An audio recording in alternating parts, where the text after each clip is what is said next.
Marc Raimondi for ESPN with you today with the BMF himself, the king of the 305, the recently retired Jorge Masvidal. And I say recently retired, Jorge, and that's from the cage yourself, at least at this point, but you're still a very busy guy in the combat sports world. And I wanted to ask you about that because you have a big card coming up, Game Bred Bare Knuckle MMA, May 5th in Sunrise, Florida. Can you tell me a little bit about this venture that you're going into? I think it's the first ever bare knuckle MMA event in Florida, correct? Sir, yes, sir. MMA sanctioned event in Florida, historic. Bringing it to you on May 5th, FLA Live Arena. We got numerous UFC veterans versus PFL, Bellator, you name it, veterans. And it's just something that I truly love. I think martial arts without the gloves is a little different, you know. Like for starters, a lot of people don't know this, but the submission rates go through the roof when you're taking these gloves off because it's a little bit of padding mixed with the hand wrap, messes with the grip a little bit, the way the glove kind of fits in there, you know. So it's something a little bit more precise. Everything has to be more precise. You can't just throw a punch and then hit somebody in the top of the head and you wreck your hand. So you got to like be aiming for the softer spot, straight for the chin, and it's just all that being said, it makes this risk to reward a lot greater, you know. And that's also how I started out with the bare knuckle, or at least how most of the world got to know me was on the bare knuckle. And those fans that I got from there stayed with me for life, and those are the ones that I love the most because they've known me the longest. They've been through all the ups and downs, and I love all my fans that I got from the bare knuckle. So I as I was putting the league together and stuff, I was like, well, one was something we could do different, and two, something that I could do that could really like catapult these guys' careers and fast forward them. And boom, here we are. You have Roy Big Country Nelson on the card. You have former PFL champion Emiliano Sordi, Anthony Andrikawani, who's a knockout artist from WEC, UFC. Where do you want to take this? I mean, where do you see as far as like the goals for the Bare Knuckle League specifically? Well, I'll start off with this. Shout out and rest in peace to Kimbo Slice and my boy Icy Mike that opened their platform doors. You know, this is when Kimbo was getting 40 million views a hit, and Michael Jackson or whoever the hell was the most famous R&B star at that time was getting like maybe 1 million views on YouTube. They invited me to this rock star world, to this platform for the whole world to see, you know. And it was amazing because once the video dropped, like overnight, I was like a sensation and a viral thing talked about. So when I'm doing this now, I'm bringing in all the eyeballs that are on me, all the platforms that are behind me, everything that's behind me, I'm bringing it to this event for these fighters to walk through and get what's theirs, you know, like just go out there, man, and do your fucking thing and the rest will fall in place, you know, go out there and fight as hard as you can. And these fans will either love you or hate you, but both are good, you know. And then when you fight bare knuckle, something more primal about it, something more like the fans really relate because they know, man, this guy's in for some serious pain, you know. So I kind of, oh, what's up, cuz? Hey, you come in, bro. You come in. Come on through. Let's. So it's yeah, you know, I always wanted to do that. So with the bare knuckle, the first thing I want to do is give these guys another way to fight, another platform, and to make it raw. You know, there's nobody doing the bare knuckle stuff, and then the guy heading the bare knuckle stuff is the guy that actually did the bare knuckle stuff. So I feel it's a very interesting component that nobody else is doing, and we're just here to kick ass. You know, it's not gonna be for everybody in the beginning because this is not everybody's cup of tea in the beginning. This is a little bit, you know, extra. So people are just gonna have to like kind of get used to that, you know. So you have the bare knuckle, Game Bred Bare Knuckle MMA. You have Game Bred Boxing. I think you're also doing a straight up MMA promotion as well, right? Icon. Yep. We had right, about 7 shows in the UFC. We sent 8 guys to the UFC. We had 7 shows, I'm sorry, in the UFC Fight Pass. We sent 8 guys to the UFC. We're very proud of that. We're just seeing where our next home is going to be for Icon. But those 3 promotions, that's what I do all day. Because people are like, how's the retired life like? It's awesome. Caviar, pickleball, golf, you know, lots of wine and champagne. But more than anything, I grind in these promotions all day long. And it's something that's so firsthand, secondhand nature for me because all I've done my whole life is digest combat, and whether I talk about it or do it myself, there's something I know very well. You know, I could watch a guy spar and know, I no thanks, or this is the guy, let's sign him, you know. And I have all these qualities and features because that's all I've been doing my whole life in fighting. So a lot of people thought or still think or want me to be like a trainer, because I got a lot of knowledge in that, and I'm still gonna help out like guys, but I'm never gonna be like full-time trainer. I'm just gonna be there to help out the guys at American Top Team, give them all my knowledge and wisdom. But like, to be a coach, I didn't think that that was my next role of fighting. This is my role, because this is what I love to do, is do this all day long. I think about the great fights that I could possibly make in here. Then I put it on paper, and then I put it out there for the world to see. We've done this about 14, 15 times that we put on events, and they've gone amazingly well.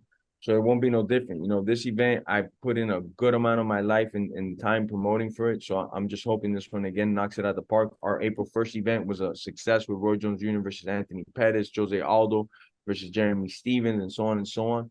So it's going good. And while I'm here, Marc, 2 weeks time from now, I'm coming back on your show to break a huge boxing card with you. Okay. Huge. All right. Bigger than the last I'm one. gonna take you up on that offer. Better than the last one. My brother, listen to me. Huge boxing card. I just Okay. need some signatures here. I just need some signatures there.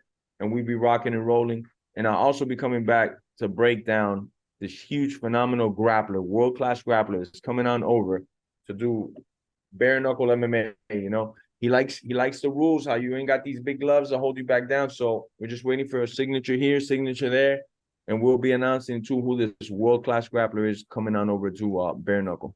Okay, very interesting. Do you see this as kind of like a full-time job after the in-cage career? And I asked because I know you have other ventures too. You have the Recuerdo Mezcal and other things. Is this a full-time thing? And then how are you juggling all that stuff? This is the fullest of the things. I used to juggle this to an extent when I was fighting. As far as picking all the fights in the card, maybe talking to like a sponsor or two to either close or open the avenue of communication, and like many things like that, talking to fighters, talking to coaches, But now when I tell you that since I don't fight and I'm not at the gym 4 or 5 hours every day giving it all I got, I'm in this giving it all I got. So there's obviously like a travel department and a freaking billing department, everything like that. I talk to everybody in every department every day, man. Because I'm so involved in this, so submerged in this, and this what I've been doing for like the last 2 years, and this is what I'll be doing for like the next 20 years, just promoting fights and giving a piece of myself back to the fans in the form of violence, but not me getting in the cage, but me orchestrating the violence. By the way, how was my pronunciation of Recuerdo? Because you remember you put me on the spot a few years ago at a press conference. You had me pronounce with the rolled R. Bro. No, you've been Any better? You got a Spanish girlfriend recently or something? Did you know that? Have you been looking at my Instagram, Jorge? Yeah, man, you must have a Spanish girlfriend because that pronunciation is. I've come a long way over the years, my man. I've come a long way. Long way, Marc. Let's go, bro. I noticed that I think last week you were taken out of the UFC rankings. Does that mean you're out of the USADA pool? That's official and formal now? I don't know if I'm out of the USADA pool. I got to double check on that, but I'm definitely out of the rankings, out of the fighting. Hurts, man, just to even say, they're like, what? I ain't fighting no more. That was my question, and I mean, for purely selfish reasons, I feel like there's still a lot more that people want to see of Jorge Masvidal, and all respect to you because you've remained consistent. You've always said if there's no path left for me to the title, I'm going to step away, and that's what you did. You were consistent to your principles, like you've always been. But do you see a possibility down the road, a big fight comes up, a Conor McGregor, that we could see you back? I love this sport so much, bro. I love it so much. I mean, as people would assume, I cried for many days after I retired, not because I'm so hurt or this and that, just because I love this sport. Since 11, 12 years old, this is all I did, whether it was in the karate class, and then after that, I took a kung fu class that night. But I've been training once or twice a day, every day for this, waking up just in love with what I do and being in love with the same thing for 20 years. And it's so much love and passion in my heart. So I'll never say like, I'll never come back, because I love this sport so much. In a moment, I could have so many great memories that just fill me, that'll stay with me forever about this sport. So I'll never say I can't come back. But here's the honest truth. I'm still fast. I'm still explosive. I have good endurance. I know so much more about the sport now than when I started. But there's just a couple of things that as you get older, they slow down. And that's like the the overload sensory of from here to here and my body like doing it, you know. And then MMA, we have 2 hands, 2 feet, 2 knees, 2 elbows, plus all the outcomes that could happen based off a takedown, whether you go for the there. So it's like a lot of things. And I've been feeling from like 34 to like 37 that in that department and solely in that department, my reflexes and reaction time took a big dip. You know, it's not where it used to be when I was 35 even, you know. At 34, 35, I felt like, and it was not felt, it was actual thing. I'd go to the gym and I'm going with the guys that are the best in the world at American Top Team consistently, you know. Johnny Eblen from Bellator over here, or so-and-so from UFC over here, you know, and it's just constantly like that. And I would feel good in the gyms. The guys would always tell me, like, man, you haven't lost an inch. You're moving as good as ever. But at around like 37 is where I started to feel like the drop-off. So when you ask me about coming back to fighting, my heart, body, mind, soul, all of it wants to do it. But do I want to be now like a stepping stone? Because I don't have that where I see the punches and I react right away and I know exactly what you're gonna do and where you're gonna be now. So it's slightly slowed up in the smallest of ways, like just a millisecond off.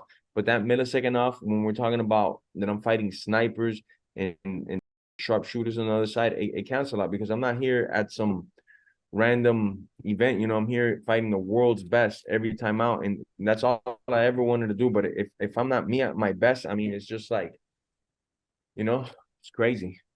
Yeah, no, I understand. I mean, but if you look at your resume the last few fights, it's all been the top guys at Yeah, 170, and you've been competitive with all of them. You know, yeah, I mean, you've been competitive. You went the distance with Usman, you went the distance yeah, with Colby and with yeah. Gilbert Burns. I mean, so it isn't like, I mean, look, you see guys who hang on a little bit too long, right? And I'm sure you don't want to Yeah. be like that, but it still feels Not like, gonna and I'm not trying to convince you, Jorge, but it just feels like there's more to give. But I'm just No, saying. definitely. Yeah, you know, and then, you know, the way that I act and stuff like that, people assume that I'm a lot younger than I am. I'm 38 and I started when I was 18, you know, dodging professionally, 18, dodging the bullets because I was doing this since 11, 12 years old. So it's just a lot of time. I have injuries, obviously. Sometimes they get a little bit worse than that. So it's still something that I could push through. It's not like these injuries would stop me from a very intense training camp. So I know I could still get myself in the physical shape. It's just, are these neurons, they're gonna keep firing the same? And from what science says, it says it only gets like a little bit slower now. So yeah, I'm retired from fighting, but not from life though, you know. And then still, if you want to catch these ass whoopings, like you come to the gym. You know, these fighters want to spar, you know, spar. Any of these guys that got like hurt feelings still, we could always spar because I'm never walking away from like good old fashioned gym ass whippings, you know. Is there anything, I mean, outside of winning the belt, of course, is there anything that when you look back on your long, 20-year career that, you wish would have happened, wish would have come to fruition, anything like that? Not regrets, but just something that like, hey, I wish this opportunity arose.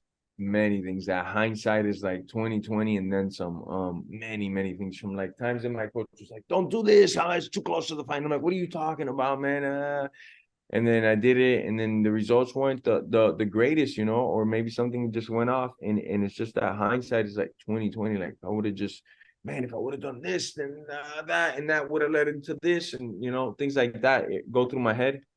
But all good, man. I mean, you live and you learn, and now I take all the mistakes that I did make in MMA, because a good amount of them are right here engraved, and take it on to this side of my life, you know, and everything else that I do going forward.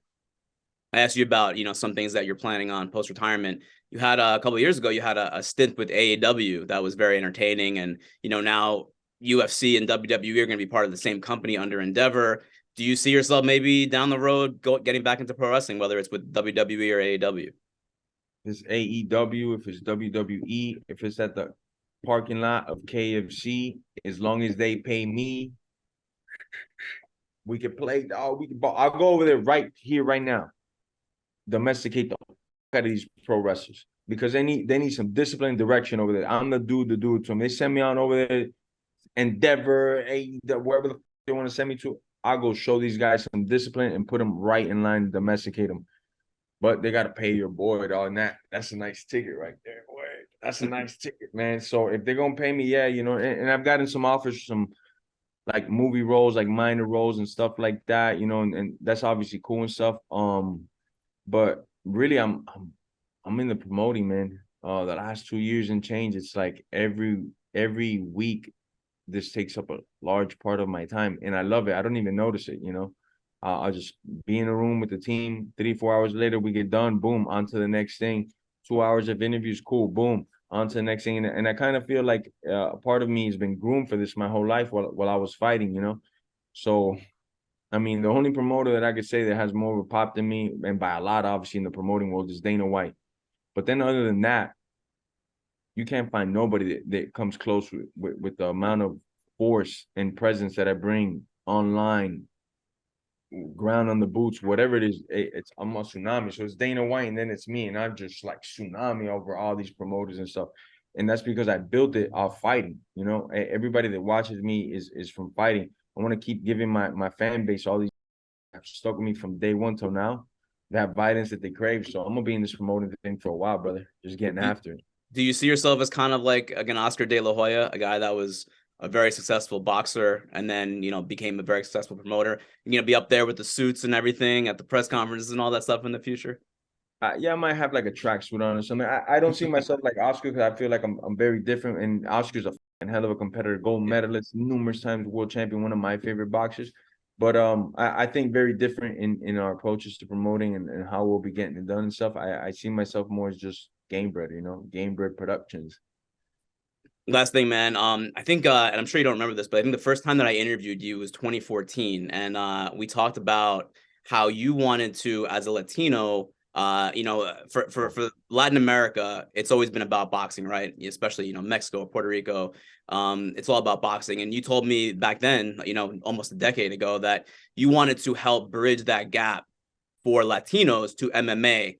And I wanted to ask you, you know, almost 10 years later, and I feel like I know the answer to this, but do you feel like you've done that? I mean, I was just in Miami and I saw, you know, a predominantly Latino crowd sold out in Miami to watch, you know, your fight. What are your thoughts on that? Not just that, but I feel I sparked that move in South America, Central America, the Caribbean harder than ever, because I've for a long time since before me and you did that interview in 2014, I've been all my Latin people's favorite rooster, you know, and it's just like common known facts, you know, because I'm one of them, you know. I started at the very bottom, busted my ass, more knockouts than a lot of these guys even have pro fights. And I finally got mine years and years later, and my Latin community stuck with me. So when I blew up, it's like we all blew up, and I feel that, you know, looking now, Mexico has what, interim belt of 3 champs, yep. Champs, you know, it's like, bro, the level is just taking off so much, and I feel that other Latin countries are going to continue to follow the footsteps and just get after, and more Latin fighters come out and take over, you know. And I feel just like when I watched Roberto Duran, and that was my favorite fight, and he was breaking down doors and making the most money that a Latin fighter had ever made, you know, and inspired me. I know that I did the same thing when I fought in that Miami arena, that one of these Latin immigrant like myself is going to go out there and get it, you know, not have no excuses, not the color of my skin, where I'm from or any of that. I'm just going to get after it because my boy did it and he got his. So I'm going to go do mine, you know, and I know I'm going to set off hundreds of thousands of Latin. They got my same type of mentality to go get after it, you know. Perfect. Jorge, always great talking to you. Again, game bred, bare knuckle MMA, May 5th, Cinco de Mayo, Sunrise, Florida. And I look forward to talking to you more about all this promotion, man. It's pretty exciting. We stay in touch, man. I got a killer boxing card, and I got this one grappler, right? It's gonna break the internet when I release it, brother. All right, looking forward to it, man. Thanks, Jorge.